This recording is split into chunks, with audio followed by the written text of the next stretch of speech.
Straight ahead on 12 News. Drivers breaking the law near school buses. It is a matter of time before something tragic does happen. Then plans for a new park and ride that will be built with the future in mind. But first, after weeks of testimony and an emotional verdict, a Brooklyn Park family gets justice. 12 News starts right now. Life in prison with no chance of parole. That's the sentence for Eddie Mosley. A judge convicted Mosley in the execution-style killings of Delois Brown and her elderly parents at their Brooklyn Park home last year. And today, the judge gave Mosley 3 life sentences. As Renee Bonneau reports, the punishment came after hearing emotional words from the victim's family, who said they have endured tremendous loss and heartbreak. On the morning of April 9 last year, news out of Brooklyn Park shattered relatives and friends of Delois Brown, James Bolden, and Clover Bolden.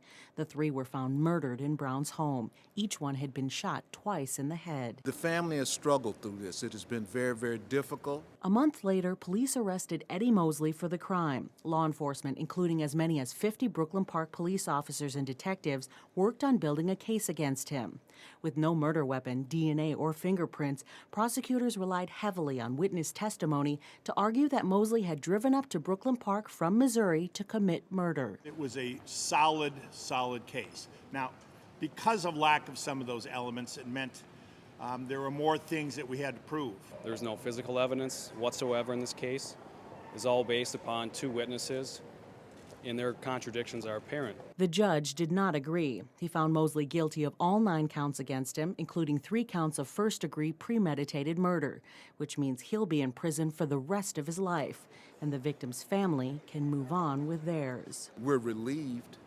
We wanted justice for our family, and we also, if someone is the type of person that can do this, we don't want them on the street. In Minneapolis, Renee Bonneau, 12 News. At today's sentencing, James Bolden told the judge he felt lost without his mom, his father, and his baby sister. Delois Brown's daughters spoke of the pain of being betrayed by their half-brother. Eddie Mosley chose not to speak. His attorney says he will appeal the verdict.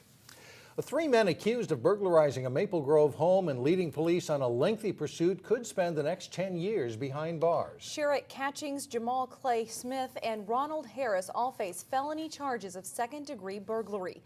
Harris also faces a charge of fleeing police in a motor vehicle. Delane Cleveland joins us now with more. Delane? Mike and Shannon, the Hennepin County Attorney's Office filed the charges against the 3 Minneapolis men today. Maple Grove police say it all started in the area of 99th Avenue and Norwood Lane at about 10:50 Wednesday morning. A resident, Grant Holtus, noticed 3 men forcing their way into a neighbor's home. After they entered the home, they backed their vehicle into the garage. That's when Holtus dialed 911. Officers arrived just as the suspects exited the driveway and a lengthy pursuit began. MnDOT captured a portion of the chase as the vehicle exited off Interstate 94 into North Minneapolis. Police were able to stop the car near 44th and Aldrich Avenue North. According to the criminal complaint, officers found property in the car that belonged to the homeowner, along with gloves and marijuana. Mike and Shannon, if convicted, Catchings and Clay Smith face a maximum sentence of 10 years in prison and a $20,000 fine, while Harris, meanwhile, could face 3 additional years for driving the getaway vehicle. All right, Delane, thanks. Well, the law requires motorists to stop when a school bus driver flashes their red lights and pulls out the stop arm. But a recent study shows more drivers are breaking that law. And as Sonia Goen shows us, this is becoming a big problem in Minnesota and across the nation. Safest mode of transportation to and from school is a school bus. Always has been. But some drivers are threatening that safety by doing this: illegally passing stop school buses. Every day we get reports from our drivers of bus stop violators that run through them. It happens on a daily basis. Troy Schreifels is a manager with First Student Bus Company. When you see those yellow lights coming on, that's when you want to slow down and wait for the bus to make its complete stop. Last week, First Student bus drivers in the Osseo and Anoka Hennepin district kept track of drivers who illegally passed stopped school buses. In just 1 week, we had 140 at our location in Champlin and Brooklyn Park alone. The problem is not just in the Northwest Venture. This incident was caught by a Minnesota State Patrol officer in Bloomington.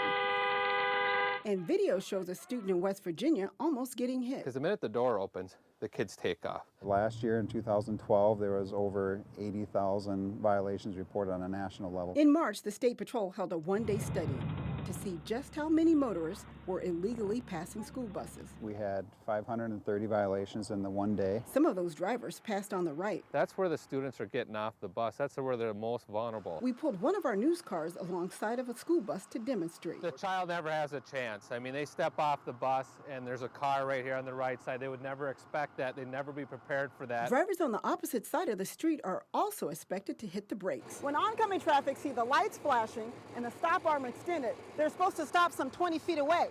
But most motorists don't do that.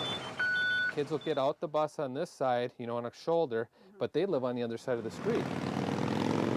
And there's some confusion over when to stop on a highway. The 4-lane highways that are undivided, you're still required to stop if the stop arm is out and the lights are flashing, the red lights. Officials say most of the school bus violations are committed by distracted drivers. A lot of the times when we do stop a violator and ask them, you know, what happened, they'll say they didn't see the bus or the flashing lights. In Minnesota, we haven't had any serious injuries or fatal crashes as a result of motorists ignoring the stop arms. But officials do not want to press their luck. It is a matter of time before something tragic does happen and some kid does get seriously injured or hurt. In Champlin, Sonia Goins, 12 News.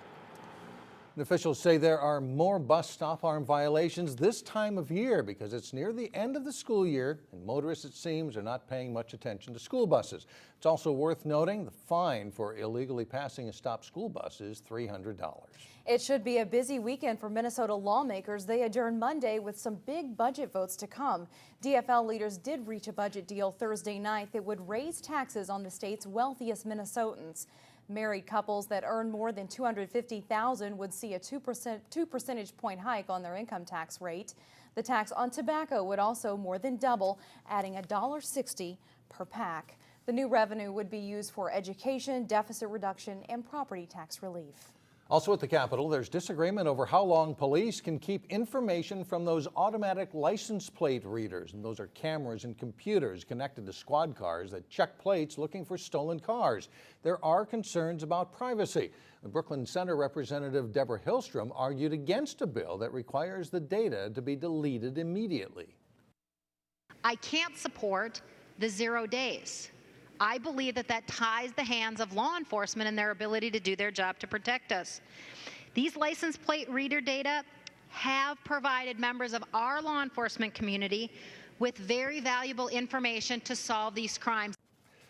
Hillstrom says police should be allowed to keep the data for 180 days. The bill now goes to a conference committee with the Senate. Commuters will have a new high-tech park and ride in Brooklyn Park by next summer. The current lot at Highway 610 and Noble Parkway, where 500-plus cars park, is usually full every day. This week, the Metropolitan Council approved building a facility nearby that will have space for 1,000 more cars. A Golden Valley firm will build the more than $8 million project. The parking garage will have solar panels, a geothermal heating and cooling system, plus a place to plug in electric cars. For the second weekend in a row, motorists should look out for a closed section of Highway 100 in Brooklyn Center. You'll run into delays and a detour beginning 6 a.m. Saturday as work crews are rebuilding the Bass Lake Road Bridge over the freeway. You can get through by using the on and off ramps, but that will definitely take longer. Both directions of Highway 100 are expected to reopen by 5 a.m. Monday. Naysayers beware. A Maple Grove couple has spotted Bigfoot. Not only is he hairy, but he sings and dances too. That should definitely get you to stick around. But later in sports too, the scoreboard operator is busy as Park Center and Osseo play a high-scoring baseball game. But first, your AccuWeather forecast says a rainy spring weekend is ahead.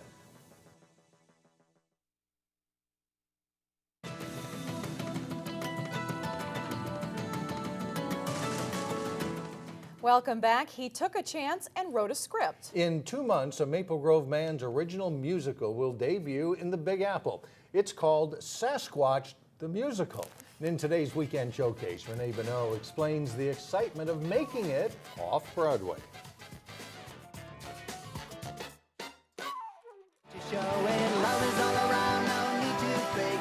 The video speaks for itself. You're gonna make it after all. Maple Grove musician Phil Darg celebrates making it big in the Big Apple, but the fast pace and whirlwind shots in the clip are a hint of how he feels on the inside. My wife and I, Jules, have become producers in the last couple of months, even though we're just average Minnesotans. Last winter, Phil wrote Sasquatched the musical in defense of the creature regaining popularity on cable TV shows. But the image that they're creating is that Bigfoot is, this terrible monster. But in the play, he's actually a very rational, dignified, gentle creature who talks, by the way, and who also sings. I knew that it was something special. I didn't know where it would go, but I knew it was amazing. He was 8 feet tall and he smelled like a skunk. On a whim, Phil sent his script to the New York Musical Theater Festival and was chosen to present it off-Broadway in July. Whether he makes it in New York, his ultimate goal would be to bring Bigfoot back to Minnesota. Sometime, 5 years from now, we're driving down the road and I see a sign in the window that they're doing Sasquatch the musical at the local high school or local community theater. For me, that would be a real achievement. For Weekend Showcase, I'm Renee Bonneau. Well, typically, we would show you clips from the musical, but because it is so new, it has never been performed before, so I guess we'll have to wait for that. For more information on the production, though, you can go to our website at 12.tv. Interesting idea. Catchy tunes there. Sasquatch the musical. You could say a Maple Grove principal kept a sleepy eye on his school Thursday night. That story up later, but first in sports, the Section tennis playoffs are underway as Maple Grove faces Osseo. We'll be right back.